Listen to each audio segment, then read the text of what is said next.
Ang deadbolt ay sinara ng eksakto 11:03 p.m. Iyon lang ang regalo ng aking stepmother na si Ligaya sa aking ika-18 kaarawan. Sa loob ng mainit na foyer, pinanood ako ng aking ama na si Sandro sa pamamagitan ng frosted glass. Pagkatapos ay tumalikod siya. Hindi siya mukhang malungkot. Mukha siyang maluwag. Nakatayo ako sa porch habang tinamaan ako ng hangin ng Minneapolis na 30 degrees. May backpack ako, 8,000 at walang pupuntahan. Nagsimula akong maglakad patungo sa abandonadong garden shed, 3 block ang layo, ang aking karaniwang taguan. Doon, biglang may humawak sa aking pulso mula sa dilim. Si Aling Agatha, ang homeless na babae sa sulok. Mahigpit na bakal ang hawak niya. Hindi siya humingi ng pera. Lumapit siya, namumutla ang mga mata sa takot, at bumulong. Huwag kang matulog sa shed na yan ngayong gabi. Anak, kumuha ka ng hotel room. Kung babalik ka roon, hindi ka na magigising. Mag-drop ng comment at sabihin mo sa akin kung saan ka nakikinig at anong oras na sa buyo ngayon. Gusto kong malaman kung sino ang bahagi ng community natin. Hindi humiyaw ang hangin, sumigaw ito. Ang 30 degrees C ay hindi lang malamig. Pisikal na pag-atake ito. Inuubos nito ang hangin sa baga mo at ginagawa nitong karayom ang pilikmata mo. Hindi ako tumakbo. Ang pagtakbo ay nangangahulugang gulat. At ang gulat ay nagsusunog ng enerhiya na hindi ko kayang sayangin. Naglakad ako, isang paa sa harap ng isa pa, yumuyuko ang bota sa yelo, papunta sa neon flicker ng Starlight Motel na itinuro ni Aling Agatha. Hindi ako lumingon sa bahay, walang saysay. Ang init sa likod ng mga bintana ay hindi na akin. Kay Ligaya na, ang aking stepmother, at kay Tristan, ang stepbrother, na ngumiti nang sumara ang pinto. Amoy usok at desperasyon ang lobby ng motel. Hindi nag-angat ng tingin ang clerk mula sa cellphone nang islide ko ang 2,000 sa counter. Hindi siya nagtanong ng ID. Hindi niya tinanong kung bakit nag-iisa ang 18 anyos na babae na nag-check-in ng hating gabi na may backpack lang. Transaksyon lang, purong simple, malamig ang room 12. Pinaandar ko ang heater hanggang umungal ito at umamoy ng nasusunog na alikabok. Umupo ako sa gilid ng kutsyon, naka-jacket pa rin, pinapanood ang aking hininga na bumubuo ng ulap sa hangin. Ito ang sandali kung saan dapat akong masira. Dapat dumating ang mainit at mabilis na luha. Pagdadalamhati sa pamilyang nawala ko, pero tuyo ang mata ko. Tinitigan ko ang nagbabalat na wallpaper at naisip ang aking ama. Si Sandro, ang lalaking nagturo sa akin magbike, ang lalaking dating nagtatago ng dagdag na dessert sa akin bago dumating si Ligaya. Sa loob ng maraming taon, sinabi ko sa sarili na biktima rin siya. Na mahina lang siya, pinilit na sumuko ng asawang gustong ganap na kontrol. Sinabi ko sa sarili na sa kaloob-looban, nasa panig ko pa rin siya, naghihintay lang ng tamang oras para tumindig. Ngayong gabi, napagtanto ko na kasinungalingan iyon. Hindi siya pinilit na manahimik, kondisyon na siya rito. Ito ay bitag. Talaga, ang mabagal at mapanlinlang na pagiging normal ng kalupitan. Hindi ito nangyayari sa isang gabi. Nagsisimula sa maliliit na konsesyon. Huwag kang makipagtalo sa kanya, Sydney. Lalong lumalala. Mag-sorry ka na lang. Sydney, panatilihin ang kapayapaan. Ipinagpalit niya ang mga piraso ng aking dignidad para sa kanyang kaginhawahan. Araw-araw, taon-taon, pagdating sa gabing ito, wala nang natira sa kanya para lumaban. Hindi siya bihag sa bahay na iyon. Voluntaryo siya. Pinanood niya ang nag-iisang anak na itinataboy sa blizzard at kinalkula niya ang halaga ng pakikialam. Napagpasyahan niyang mataas ang presyo ng galit ni Ligaya. Hindi siya tumalikod dahil nahihiya siya. Tumalikod siya dahil tapos na ang transaksyon. Pinili niya ang kanyang kapayapaan kaysa sa aking kaligtasan. Humugot ako ng malalim na hininga, sapat na ang init ng hangin para hindi masakit sa lalamunan. Binuksan ko ang zipper ng jacket ko. Hindi ko siya kinamumuhian. Ang puot ay madamdamin na emosyon at wala akong lakas para sa damdamin. Malinaw ang naramdaman ko. Nawala na ang amang minahal ko, pinalitan ng lalaking naging sagabal na lang. Sinuri ko ulit ang lock sa pinto. Inilagay ko ang upuan sa ilalim ng handle. Hindi na ako anak. Problema na akong sinubukang itapon nila. At bukas, malalaman ko kung bakit talagang natakot ng husto si Aling Agatha. Ipinikit ko ang mata, hindi para matulog, kundi para maghintay. Hindi pa fully sumisikat ang araw nang makita ko si Aling Agatha, kinabukasan. Ang hangin ay humupa na, iniwan ang lungsod na nagyelo sa ilalim ng diamond hard na yelo. Naghihintay si Aling Agatha sa 24-hour diner. Hinintay ang itim na kape na siguro 3 oras na niyang iniinom. Hindi siya mukhang baliw na homeless. Matalim siya. Malinaw ang mata, tuwid ang postura kahit maraming layer ng lumang coat. Inil-slide niya ang tablet sa mesa. May bitak ang screen pero malinaw ang video. Dati akong legal secretary, Sydney, sabi niya. Ang boses ay paos pero eksakto. Turn tataon. Alam ko kung paano nagtatago ang mga tao at kung paano sila nagiging pabaya. Pinindot niya ang play. Night vision footage mula sa trail camera. Inilagay niya ito sa puno na nakatanaw sa abandonadong garden shed. Ang shed ko. Ang timestamp ay 11:45 p.m. Kagabi, 45 minuto, matapos akong itaboy, pumasok ang isang figura sa frame. Si Tristan, ang aking stepbrother. Hindi niya ako hinahanap. May dala siyang pala. Pinanood ko habang lumalangoy ang tiyan ko sa tingin nang magsimula siyang magipon ng snow sa pinto ng shed. Hindi niya nililinis ang daan. Pinapalapot niya ito, mabigat, basang snow, layer sa layer, hanggang maging solidong pader ng yelo ang tanging labasan.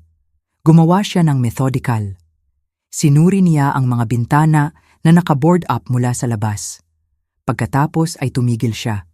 Tiningnan niya ang shed kung saan akala niya natutulog ako at tumawa siya.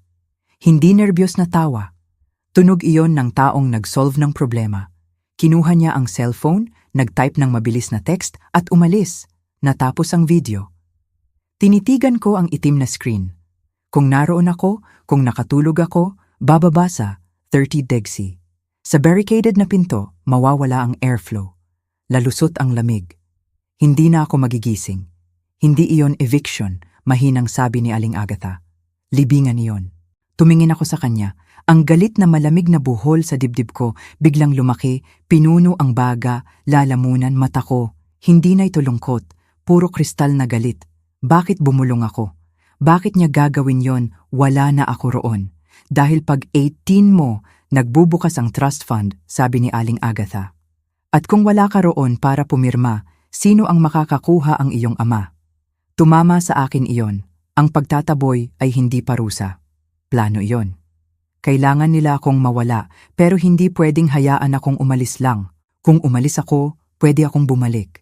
Pwede kong i-claim ang pera. Kailangan nila akong mabura. Tiningnan ko ulit ang tablet. Hindi iyon basta biro. Attempted murder iyon. Hindi ako umiyak. Hindi takot ang reaksyon ko. Malamig, matigas na pagkaunawa. Inabot ko at kinuha ang tablet. Nawala ang takot, pinalitan ng mas mapanganib. Pupunta tayo sa pulis, sabi ko. At pagkatapos, sa bangko. Ngumiti si Aling Agatha, payat at parang lobo. Mabuting bata. Tara, libingin natin sila. Nagmaneho si Aling Agatha ng kanyang lumang station wagon patungo sa 4th Precinct. Amoy lumang upholstery at determinasyon. Nakaupo ako sa passenger seat, hawak ang tablet sa kandungan na parang sandata. Ganyan talaga ang itsura ng police station. Humihiyaw ang fluorescent lights sa itaas, amoy lumang kape at industrial cleaner. Si Detective Miller ay pagod na itsura, may salt and pepper na buhok at permanenteng frown. Pinanood niya ang video nang hindi kumukurap. Pagkatapos, sumandal siya sa upuan, hinimas ang panga. Attempted manslaughter, bulong niya. Reckless endangerment, kahit papaano. Kukulungin natin siya. Dapat nakaramdam ako ng ginhawa. Dapat ligtas na ako. Sa halip, tumaas ang kaba sa tiyan ko. At ang stepmother ko, tanong ko. Umiling si Miller. Ang video ay nagpapakita ng bata. Pwede nating tanungin siya tungkol sa involvement niya. Pero ngayon, ang warrant ay para kay Tristan. Inaresto si Tristan 1 oras pagkatapos. Akala ko tapos na yon. Akala ko marirealize ni Ligaya na natalo na siya. Pero maliit ang tingin ko sa desperasyon ng babaeng nakikita ang kinabukasan niya na lumalayo. Nag-vibrate ang burner phone ko 2 oras pagkatapos ng aresto. Text mula sa unknown number. Umuwi ka at pumirma sa papeles, Sydney, o hindi lang malamig ang sasaktan sa'yo. Binayaran ko siya ng piyansa. Galit na siya. Nakakakilabot sa simplicity nito. Ginamit niya ang pondo ng pamilya, technically ang trust fund ko, para makalabas ang taong sumubok pumatay sa akin. Hindi siya umaatras. Lumalala siya. Bakit niya ginagawa ito? Tanong ko kay Aling Agatha. Ipinakita ang phone. Alam niyang kasali ang pulis. Alam niyang may ebidensya. Pinag-aralan ni Aling Agatha ang text. Malamig ang mukha. Tinatawag itong extinction burst, Sydney. Sa psychology, iyon ang nangyayari kapag biglang tumigil ang dating rewarded na behavior. Kapag sumigaw ng mas malakas ang bata dahil hindi mo na binibigyan ng candy. Kapag napagtanto ng manipulator na nawala na ang kontrol niya. Tiningnan niya ako, seryoso ang mata. Kontrolado ni Ligaya ang iyong ama, ang buhay mo at ang pera sa loob ng maraming taon. Ngayon, 48 oras na lang ang deadline. Kung hindi ka pumirma sa papeles para sa kanya, mawawala sa kanya ang lahat. Hindi na siya nag-iisip ng rational. Hayop na nasulok na. At ang nasulok na hayop ay umaatake. Nag-vibrate ulit ang phone ko. Email notification. Account frozen. Pagkatapos, access denied. Sistemang isinara ni Ligaya ang lahat ng student account ko, lahat ng maliit na safety net na natira. Sinusubukan niyang gutumin ako. Pagkatapos, nagsimula ang social media notifications. Nag-ilaw ang phone ko sa messages mula sa high school friends. Totoo ba? Okay ka lang ba? Binuksan ko ang Facebook. May mahabang post mula kay Ligaya na may tag sa pangalan ko. Tulungan niyo kaming hanapin ang aming anak na si Sydney. Nagkaroon siya ng mental break. Kasali ang droga. Sobrang nag-aalala kami. Kung makita niyo siya, huwag lapitan. Tawagan kami agad. Masterclass sa manipulation. Pinipinta niya akong unstable, delikado, addict. Dinidiscredit niya ako bago pa ako makapagsalita. Tumawag ang ama ko. Tinitigan ko ang screen, kumikislap ang pangalan niya na parang babala. Pinatulan ko sa voicemail. Pinakinggan ko mamaya, makapal ang boses niya na parang umiiyak, pero parang guilt.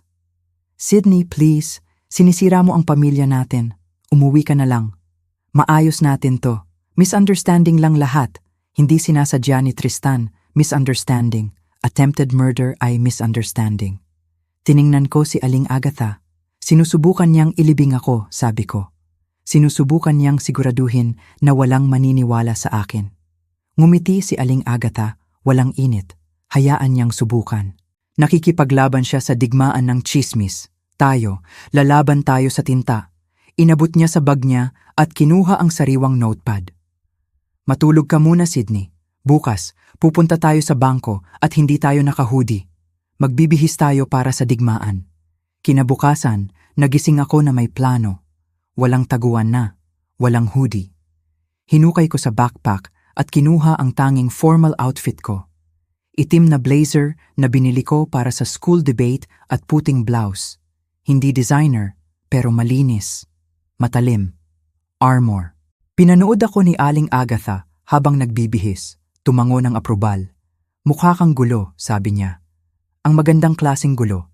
Pumasok kami sa First National Bank sa downtown ng 9 AM.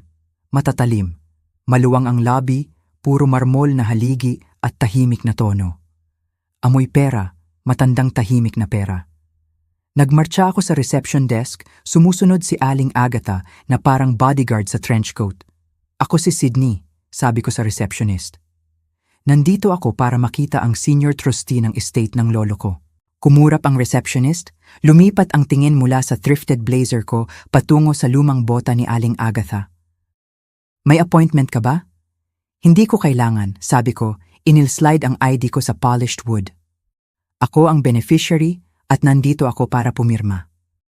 Bago pa siya makasagot, bumukas ang glass doors sa likod namin. Pumasok si Ligaya, kasama ang ama ko at lalaking naka-chipsuit na mukhang abogado. Sydney. Ang boses ni Ligaya ay tumagos sa tahimik na lobby. Mukha siyang perpekto, gaya ng dati, pero frantic ang mata. Salamat sa Diyos nakita ka namin. Sobrang nag-aalala kami. Lumapit siya sa akin, bukas ang braso, perpektong pag-arte bilang concerned mother. Nasa likod ang ama ko, nakatingin sa sahig. Tigil, sabi ko. Hindi ako sumigaw. Hindi ako umatras. Itinaas ko lang ang kamay. Natigilan si Ligaya. Honey, please, umuwi na tayo. Hindi ka mabuti. Pag-uusapan natin ang trust mamaya. Walang pag-uusapan, sabi ko. Lumipat ako sa receptionist. Tawagan mo ang trustee. Ngayon, lumapit ang abogado. Miss, ako ang representante ng iyong mga magulang. May medical power of attorney sila. Hindi ka sa tamang estado para magdesisyon sa pananalapi. Lucid siya, singit ni Aling Agatha, matalim ang boses na parang labaha. At maliban kung may court order na nagdedeklara sa kanya na incompetent, may karapatan siyang nandito. Lumayo kayo bago ko tawagan ang security at ipaalis kayo dahil sa harassment. Kumurap ang abogado, nagulat sa homeless na babaeng nag-quote ng legal procedure. Tumunog ang elevator, lumabas ang matandang lalaki sa gray suit. Tumingin siya mula sa akin patungo kay Ligaya pagkatapos sa ID sa desk. Miss Sydney, tanong niya. Ako po, sabi ko. Ako si Henderson, ang senior trustee. Inaasahan kita. Lumapit si Ligaya. Hindi mo siya pwedeng hayaang pumirma ng kahit ano. Unstable siya. Tumigil si Henderson. Tiningnan niya si Ligaya ng malamig, profesional na paghamak. Mrs. Ligaya, explicit ang terms ng trust. Pag 18 ang beneficiary, pumipirma siya, maliban kung may court order. Natigilan si Ligaya, wala siya, bluff at banta lang ang meron siya. Akala ko nga, sabi ni Henderson, inihatid niya kami ni Aling Agatha sa elevator. Habang sumasarado ang pinto, nakita ko ang pagkagulo ng maskara ni Ligaya. Nawala ang concern, pinalitan ng purong hubad na gulat. Alam niyang tapos na. Sa opisina sa itaas, inilatag ni Henderson ang mga dokumento. Bundok ng papeles. Pumirma ako page after page, matatag ang kamay. Sydney, Sydney, Sydney. Sa bawat lagda, nababawasan ang bigat sa dibdib ko. Hindi lang pera ang inaangkin ko. Ang buhay ko. May isa pa, sabi ko, tinakpan ng ballpen. Ang subsidiary accounts, yung ginagamit ng ama ko at stepmother para sa expenses. Tumango si Henderson. Ang allowance cards, kanselahin nyo. I-freeze lahat. Ang bahay, sasakyan, credit lines. Lahat. Nag-type si Henderson ng ilang utos sa computer. Tapos na. Mula ngayon, walang access sila sa kahit isang sentimos ng estate na ito. Sumandal ako sa leather chair.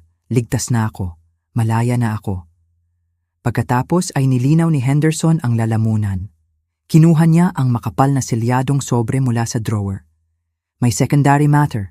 Idinagdag ng lolo mo ang kautisil sa trust 1 linggo bago siya namatay. Negligence liability clause. Kumunot ang noo ko. Ano ang ibig sabihin? Sabi ni Henderson, inil-slide ang sobre sa desk na pinaghihinalaan niyang mangyayari ito. Sinabi niya na kung sakaling makita kang nasa distress dahil sa guardians mo, automatikong punduhan ng trust ang private investigation at prosecution laban sa kanila. Binuksan niya ang folder. Sa loob ay bank records, spending history ni Ligaya at retainer agreement para sa top-tier criminal prosecution firm. Sa pagsubok nilang saktan ka, sinabi ni Henderson, na-trigger ang clause. Hindi lang sa iyo ang estate, Sydney. Ngayon, ito na ang pondo para sa kanilang pagkawasak. Tinitigan ko ang mga papeles. Nakakabigla ang irony. Sinubukan nilang patayin ako para sa pera. At ngayon, ang parehong pera ang magbabayad para ikulong sila. Gusto mo bang simulan ang proceedings? Tanong ni Henderson. Tiningnan ko si Aling Agatha. Tumango siya ng maliit. Oh, sabi ko. Ituloy. 1 linggo pagkatapos, nabiyak na ang lamig sa Minneapolis sa freezing point. Nakatayo ako sa pintuan ng bagong apartment ko. Maliit, mainit na studio na may malalaking bintana. Hindi luxury, pero akin. May kumatok sa pinto. Hindi ako natakot. Sinuri ko ang peephole. Nasa labas ang ama ko. Mukha siyang 10 taon na mas matanda kaysa 1 linggo ang nakalipas. Manipis ang coat niya, kulay abo ang mukha sa stubble. Nanginginig siya. Binuksan ko ang pinto, pero hindi ako umatras. Hinadlangan ko ang daan. Sydney, paus niyang sabi, nabibiyak ang boses? Pwede ba akong pumasok, malamig? Alam ko, sabi ko, naalala ko. Tumingin siya sa likod ko sa init ng apartment. Nawala ang bahay, sabi niya, foreclosed ng trust. Si Ligaya, umalis na siya. Kinuha niya ang natirang cash at tumakas bago dumating ang indictment. Si Tristan nasa juvie, wala akong pupuntahan. Tiningnan niya ako ng basa at nakikiusap na mata. Ako ang ama mo, Sydney. Ang pamilya, magkakasama. Hindi ko alam na aabot sa ganito. Akala ko okay ka lang. Hindi ka nag-isip. Kinorek ko siya. Nagkalkula ka. Timbang mo ang kaginhawahan mo laban sa buhay ko at pinili mo ang kaginhawahan. Ngayon, dumating na ang bayarin. Inabot niya ang nanginginig na kamay. Please, kahit ngayong gabi lang. Tiningnan ko ang kamay niya. Ang parehong kamay na nagsara ng deadbolt sa akin 1 linggo ang nakalipas. Inabot ko sa bulsa at kinuha ang isang susi. Luma at kalawang. Ang susi sa garden shed. Ibinigay ko sa kanya mula sa pinto bago lumubog ang araw. Tinitigan niya ang susi, gumuho ang mukha. Sydney, pinanood mo akong mag-freeze sa loob ng 18 na taon, Dad. Sabi ko, matatag at malamig ang boses. Ngayon, panoorin mo ang sarili mo. Umatras ako at sinara ang pinto. Ang tunog ng lock na sumara ay ang pinaka-satisfying na tunog na narinig ko. Tapos na, katarungan na. Sa loob, tahimik ang apartment, pero hindi walang laman. Nakaupo si Aling Agatha sa armchair malapit sa bintana, nagbabasa ng libro, may steaming na tasa ng tsaa sa side table. Si Clara ay nasa kitchenette, hinahalo ang palayok ng sopas na amoy rosemary at thyme. Siya ba yon, tanong ni Aling Agatha nang hindi tumingin? Oo, sabi ko. Umalis na ba siya? Umalis na. Lumapit ako sa bintana. Sa labas, natutunaw ang snow sa araw. Natutunaw ang mundo. Tiningnan ko si Aling Agatha, ang babaeng nagligtas sa buhay ko dahil lang sa kabutihan. Tiningnan ko si Clara, ang kaibigan na nanatili sa akin nang wala akong kahit ano. Akala ko na wala ang pamilya ko, sabi ko nang mahina. Isinara ni Aling Agatha ang libro at ngumiti. Hindi ka nawalan ng pamilya, Sydney. Nakaligtas ka sa hostage situation at ngayon malaya ka na. Umupo ako sa rug, pinainit ng araw ang mukha ko. Sa unang pagkakataon sa loob ng 18 taon, hindi ako malamig. Nasa bahay na ako. Kung nakaranas ka na pumili ng sariling kapayapaan kaysa sa toxic na miyembro ng pamilya, maglagay ng puso sa comments. I-share ang kwentong ito sa taong kailangang malaman na hindi siya nag-iisa.